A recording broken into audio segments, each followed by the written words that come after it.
This is what all the printed pieces look like when they're finished. And now it's time to remove all the supports. So to do that, I'll use these clippers. And I like to use my magnifying glasses. And I'll pick them up. And it's very important to use clippers. You don't want to try and rock the pieces and knock them off, because that will often break and snap the pieces that you want to keep. So what you do is you very carefully go around and kind of remove all the attachment points.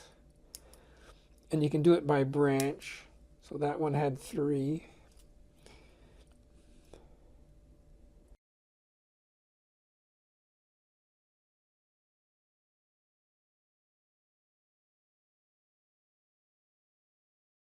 And when you've clipped them, you're still going to have all these little pin heads. You can use 220 grit sandpaper to sand them all flat so you don't see them.